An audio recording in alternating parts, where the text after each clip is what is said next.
You know those moments during IVF when you look into the mirror and think, why can't my body do what it's supposed to be doing? When every injection, every scan, every test makes you feel less like yourself and more like a science project. The truth is, IVF can make you feel disconnected, like your body has let you down or that you're somehow behind in life. There's a good reason this time feels so intense. Your brain's stress system is wired to protect you, constantly scanning for risks. The fertility process wants you to do the opposite, to trust, to rest, and somehow to surrender. But what if I told you that you're quietly developing skills and strengths that you might not see, but that will benefit you for the rest of your life? Hi, I'm Lily. In this video, I want to show you how through your IVF journey, you are gaining valuable skills that you will not just benefit from now during the fertility process, but for the rest of your life. So let's explore these hidden superpowers and how they will benefit you for a very long time. The IVF process asks you to carry a lot of emotions with you. So you're riding a wave from one emotion to the other. And it kind of like forces you to bounce back and forth between emotions. And that is a really big challenge for anyone.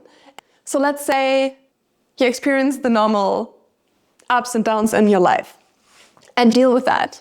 Now you're also going through your fertility journey. So there's this whole new layer. What you have to do right now is manage your normal stress level and your normal emotional ups and downs with the ones that are added on top of it because of the fertility treatment. It adds a whole new layer of complexity. And that is difficult, that is so difficult. But it also trains you to be able to manage that. Imagine this. And there's actually a term for it, which is called distress tolerance.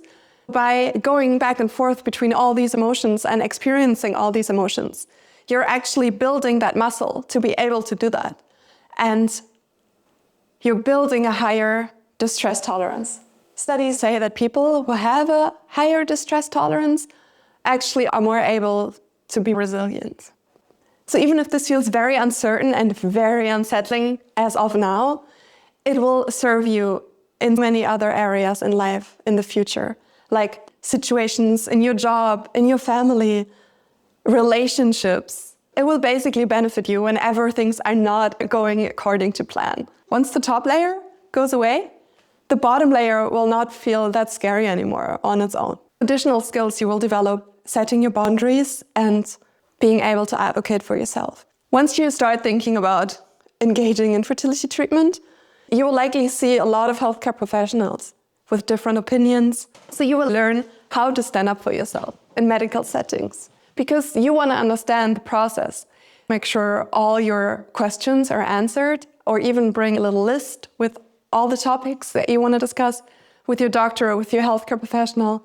And just make sure you're being seen in the process and understand what is happening. It could be small things like saying, sorry, I didn't understand this.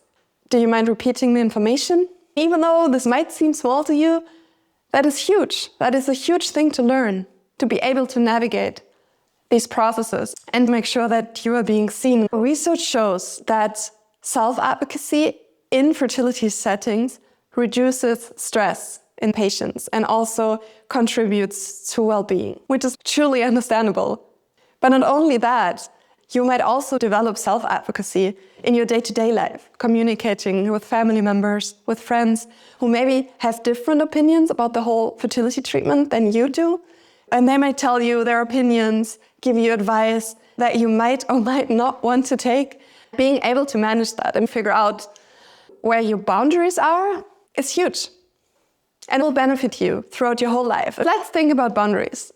You really need to think about what is draining energy from me, what is taking energy away, and which activities or which interactions are giving me energy back or feeding my energy tank again. So you really want to be mindful about which interactions or which activities you choose to do, which ones you say yes to, and which ones to say no to. And that distinction is important for your whole life, not just for the fertility process. Imagine you are taking on projects at work and your boss comes to you and is like, okay, can you do this and this? And you have the ability to really evaluate, okay, this is the amount of work I can take on and this is the amount of work that I cannot take on. And Also in relationships, like friendships, for example. Personally, I think it is so nice to be around people that know where their boundaries are, and it's so inspiring. And I think it will benefit you for the rest of your life to know where your boundaries are. So the next thing would be time and project management skills. So let's be honest, IVF could feel like a full-time job. You have to manage your appointments, your finances. You have to keep in mind the medications that you need to take on certain dates and times, manage your emotions on top of your normal day-to-day life. You might not think about it at first, but this is very complex.